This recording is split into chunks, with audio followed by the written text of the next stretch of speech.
Hi everyone, I hope you're all doing well. So in today's video, I want to talk about self-love. And I'm sure a lot of you have heard about this thing called self-love and how important it is, and that it will do a lot of good if we practice self-love, yada yada yada.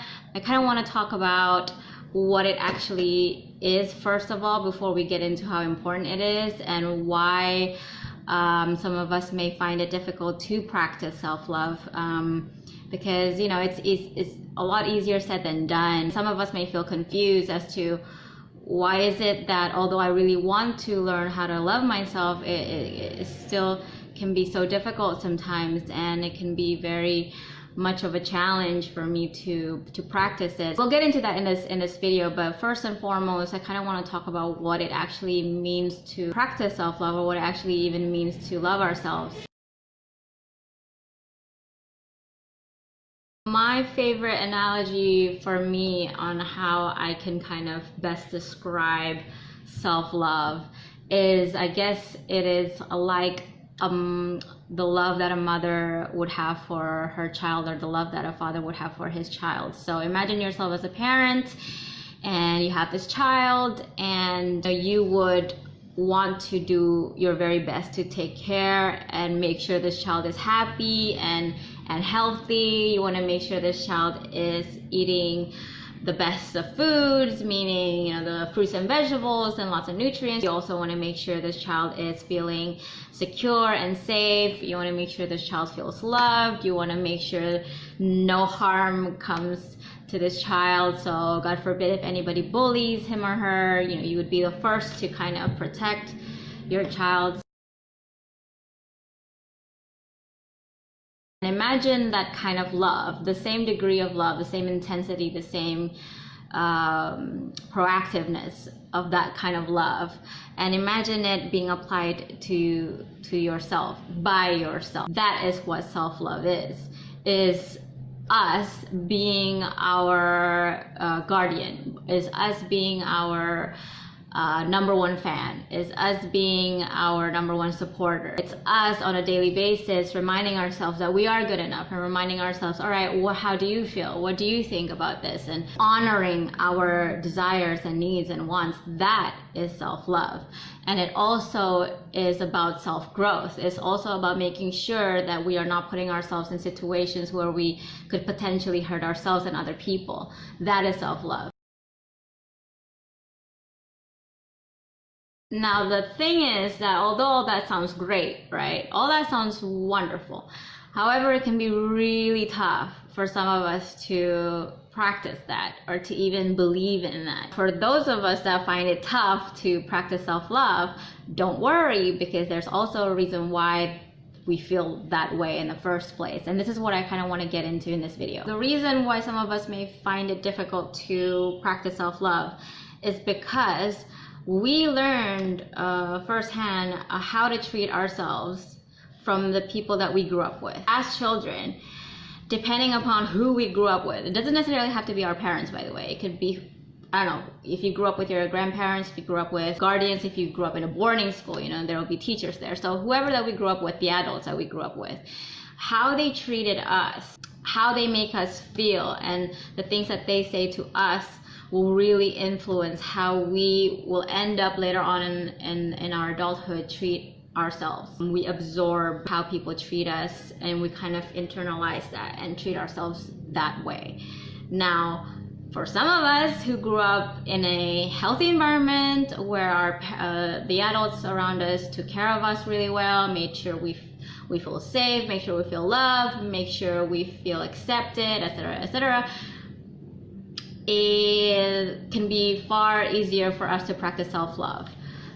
It can be far easier for us to value ourselves because the adults that we grew up with valued us.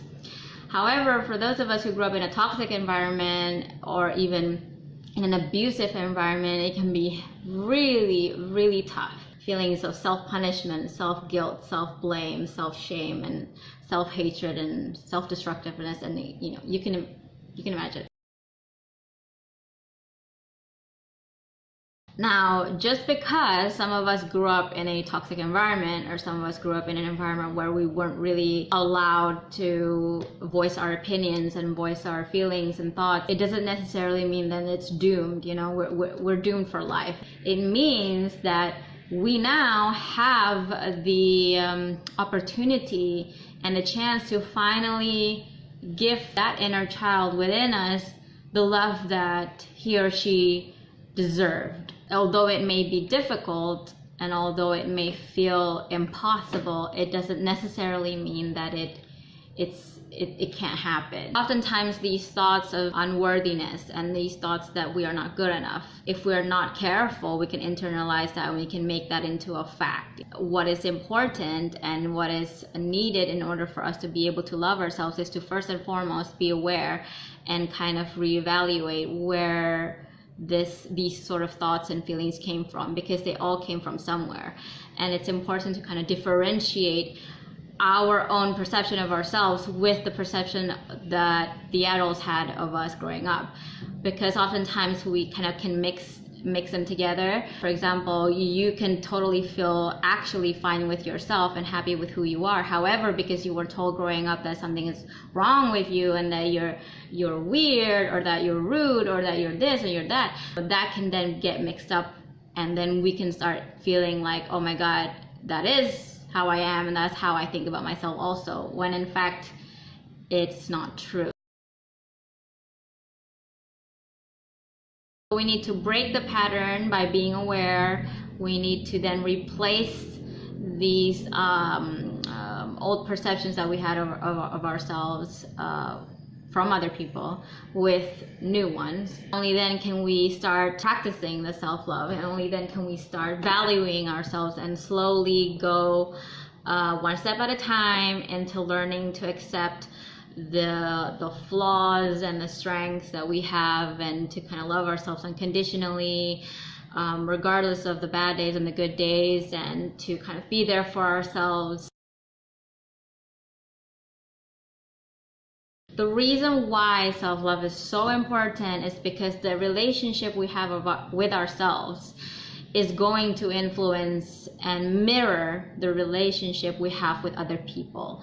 And that means with other people in terms of our family members, our friends, our romantic partners, our co-workers, acquaintances, strangers, and so on. Once we start loving ourselves, we're going to be able to give back more. We're going to be able to love more. We're going to be able to be better, a better girlfriend, a better boyfriend, a better partner, a better father, mother, husband, wife, so on and so forth. The more we invest in ourselves, the more we will be able to have healthier relationships. This is why self-love is really important, because not only is it going to affect your happiness and your well-being, but it is also going to help the quality of relationships that you have with literally everyone in your life. So that's all for this video on the topic of self-love. I will see you again in my next video. If you have any questions or you want to share anything, please feel free to message me or email me. I'll be more than happy to help. Thank you for watching. Bye.